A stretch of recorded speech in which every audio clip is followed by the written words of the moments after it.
Okay, so we have started the homogeneous catalysis. I'm recording this session because there are some students which are offline. So for them, I will share this recording on YouTube. They may watch it later. So we have started aromatic catalysis, homogeneous catalysis. Homogeneous catalysis is more like aromatic in nature. लेकिन हम तो उसको पढ़ेंगे अभी हमने सिर्फ start किया था कि होमोजीनियस कैटालिसिस क्या होती है, होमोजीनियस और हेट्रोजीनियस में फ़र्क क्या है. Then we proceeded toward the different parameters of the homogeneous catalysis, like homogeneous, heterogeneous. The heterogeneous is offering surface with the catalysis are more readily occurring on the surfaces. Disadvantages may low specificity or relative high reaction temperatures, they or difficulties in the mechanistic studies. Homogeneous catalysis, unlike the heterogeneous catalysis, they are offering more specific catalysis. Uh, is apart from that, we have low reaction temperatures, and also we can deduce the mechanism very easily.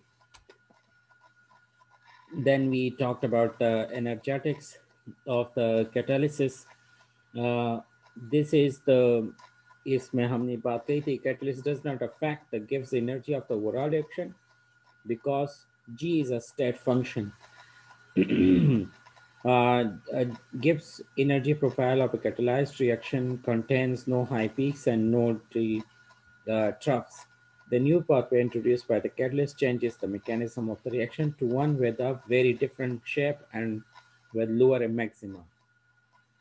मतलब catalyst जो है overall reaction पे affect नहीं करता, लेकिन ऐसा path देता है जिसकी वजह से आसानी से आप उस पाथ तक जा सकते हैं. Like this one was the curve for the reaction path. You may see that del G for the overall, मतलब ये जो curve है blue वाला, this is different, whereas G for this one, this is different.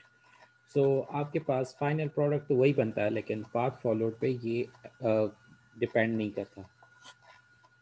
Then we also have talked about the catalytic cycle. This is a sequence of reactions that consumes the reactants and forms the products.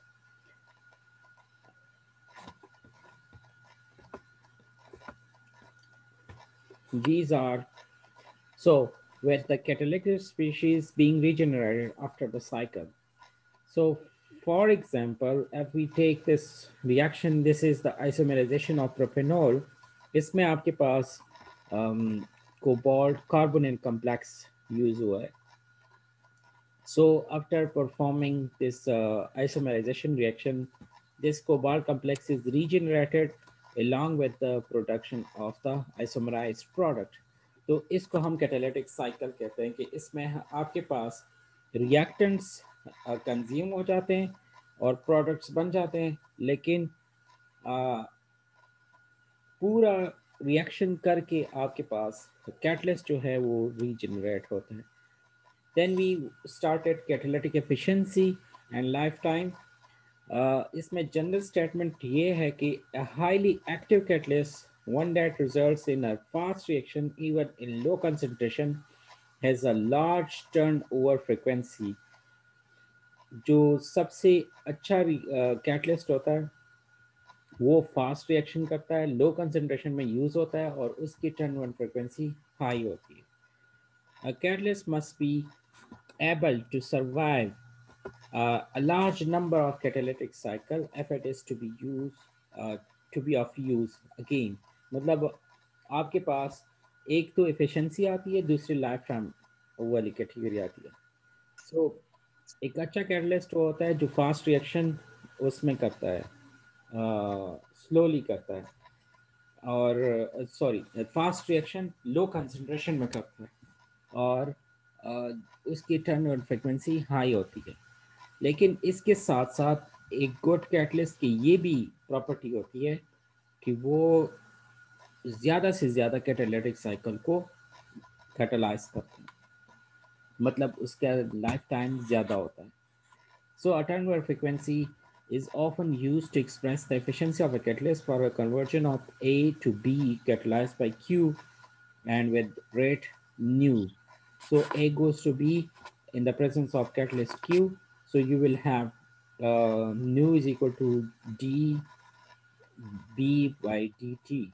तो इसके लिए जो हम turnover frequency मालूम करते हैं, so this is found out by this reaction. F is equal to nu divided by concentration of the catalyst. So from this equation, you can find out the efficiency of the catalyst. A highly active catalyst, one that results in a fast reaction, even in low concentrations, has a high turnover frequency. In heterogeneous catalysis, the reaction rate is expressed in terms of the rate of change in the amount of product in place of concentration. अगर आपने heterogeneous catalysis के लिए catalytic efficiency find out करनी है या turnover frequency find out करनी है, so you have to go and replace the rate of change of reaction. This is replaced by the rate of change in the amount of product in place of concentration. Okay? And the concentration of the catalyst is replaced by the amount present.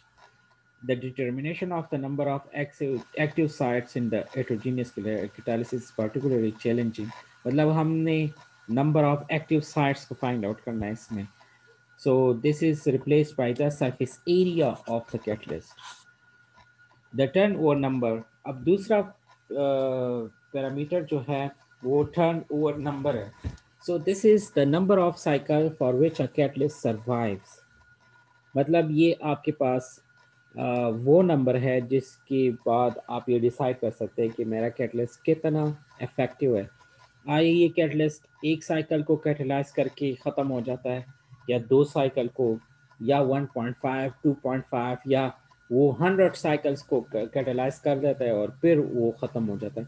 अब ये तो जाहिर सी बात है कि ऐसा तो हो नहीं सकता कि आपके पास कोई कैटलिस्ट आ जाए और आप ये डिसाइड करें कि नहीं ये जो कैटलिस्ट बन गया है ये मेरे पास 1000 साइकिल्स कैटलाइज करेगा. नहीं, ये unlimited number of cycles catalyse करेगा. वो एक किस्म से आइडियल कंडीशन होती है. हम जो कहते हैं कि ये आइडियल कंडीशन है, तो इसके बाद आपके पास जो कैटलिस्ट है ये आपके पास नंबर ऑफ साइकिल्स कैटलाइज कर देगा. लेकिन आइडियल कैटालिसिस कभी भी नहीं होता.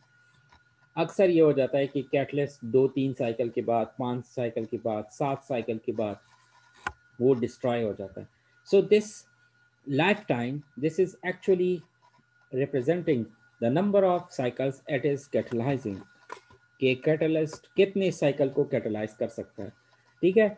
अब लाइफ टाइम भी नॉन मेजरेबल क्वांटिटी है. मतलब जिस तरीके से हम कैटालिटिक एफिशिएंसी को कह रहे थे,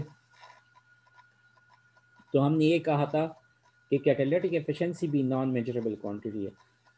इन order to make it measurable, we have introduce the concept of the turnover frequency. तो उसकी वजह से हम उसको मेजर कर सकते थे कि एफिशिएंसी कितनी है. ठीक है. सो सिमिलरली लाइफ टाइम भी नॉन मेजरेबल क्वांटिटी है. इसको आपने मेजरेबल बनाना है. मेजरेबल बनाने के लिए हम कंसेप्ट इंट्रोड्यूस करते हैं. That concept is called turnover number. ठीक है. सो टर्नओवर नंबर ये आपको एक्चुअली क्या कहते हैं. Turnover number is the number of cycles for which a catalyst survives. If it is to be economical viable, a catalyst must have a large turnover number. मतलब आपके पास अगर हम ये कह दें कि अच्छा कैटलिस्ट कौन सा होता है, अच्छा कैटलिस्ट होता है जो ज़्यादा से ज़्यादा साइकिल्स जो है वो कैटलाइज कर दे. ठीक है. उससे आपके पास उसके ऊपर जो कंजम्पशन है वो भी कम हो जाती है. मतलब अक्सर कैटलिस्ट जो होता है वो बहुत ज़्यादा एक्सपेंसिव होता है. इसमें मेटल आयंस जो होते हैं वो बहुत ज़्यादा एक्सपेंसिव होते हैं. Like for example if we consider platinum based catalyst, so platinum salt is very expensive. आप उसको देख लें। अगर गोल्ड हो तो गोल्ड तो already you know about that gold is very expensive. Similarly other salts are also very expensive. Rare earth को देख लें, रेयर अर्थ के साल्ट कितनी ज़्यादा एक्सपेंसिव है। सो आपके पास सबसे इम्पोर्टेंट चीज़ जो होती है इसकी मतलब इकोनॉमिक कॉस्ट, इसकी क्या कॉस्ट आती है। तो इसको हम रिकवर करने के लिए कि मतलब कॉस्ट इफेक्टिव हो, तो इसको हम रिकवर करने के लिए हम ये से कैटलिस्ट बनाते हैं जो सबसे ज़्यादा नंबर ऑफ साइकिल्स को कैटलाइज कर सके। तभी ये एरिया जो है कैटालिसिस का एरिया ज़्यादा ओपन हो जाता है। हम अक्सर एक कैटलिस्ट बना देते हैं तो वो एक लिमिटेड नंबर ऑफ साइकिल्स के लिए बन जाता है, वो उसी को कैटलाइज कर देता है और फिर ख़त्म हो जाता है। लेकिन अगर आपके पास दूसरा कैटलिस्ट हम उसी रिएक्शन के लिए बना देते हैं, वो उससे ज़्यादा साइकिल्स को कैटलाइज कर देता है, तो हम कहते हैं कि ये कैटलिस्ट जो है ये बहुत ज़्यादा एक अच्छा कैटलिस्ट है। सो इसमें हम क्या कहते हैं कि सबसे इम्पोर्टेंट फैक्टर जो है वो number of cycles it is catalysing, मतलब ज़्यादा से ज़्यादा टर्न ओवर नंबर जो है ये आना चाहिए आपके पास। सही है।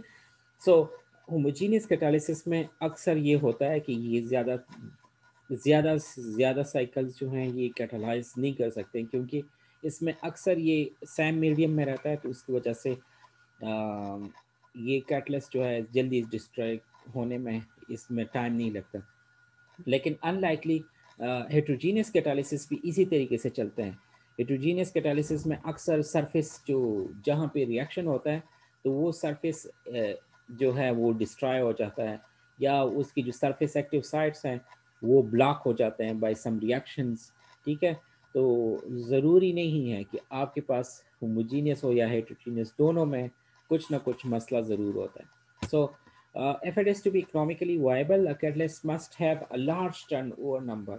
However, it may be destroyed by side reactions to the main catalytic cycle, either or by the presence of small amounts of impurities in the starting materials, the feedstock. अब catalyst की एक्टिविटी क्यों affect होती है? Catalyst की activity affect होती है due to some factors. अब उसमें सबसे इंपॉर्टेंट चीज़ है इम्प्योरिटीज़। तो अक्सर हम बात करते हैं, ये बहुत ज़रूरी होता है जब आप सिंथेसिस कर रहे होते हैं या कोई रिएक्शन कर रहे होते हैं, तो हम ये बात ज़रूर करते हैं कि आपका सॉल्वेंट क्या ये प्योर था। अगर वो इम्प्योर होता है तो आपका रिएक्शन भी खराब ख़त्म हो सकता है, मतलब वापस रिवर्ट हो सकते हैं प्रोडक्ट्स जो हैं, वो रिएक्टेंट्स की तरफ चले जाते हैं। ठीक है। तो ये इसमें क्या वजह होती है, ये इम्प्योरिटीज इनके स्मॉल अमाउंट्स भी काफ़ी होती हैं कि ये कैटलिस्ट की एक्टिविटी को ख़त्म कर दें, मतलब उसको डिस्ट्रॉय कर दें, कैटलिस्ट के एक्टिव साइट्स या कैटलिस्ट एटसेल्फ उसके साथ रिएक्शन कर देते हैं। ठीक है। फॉर एग्जाम्पल, अब इसके लिए हमने एग्जाम्पल क्या दिया है, for many alkene polymerisation catalyst are destroyed by oxygen. ठीक है। जहाँ पे अल्कीन पॉलीमराइजेशन कैटालिसिस हो रही होती है तो उधर ऑक्सीजन की प्रेजेंस जो है ये कैटलिस्ट को अफेक्ट करती है।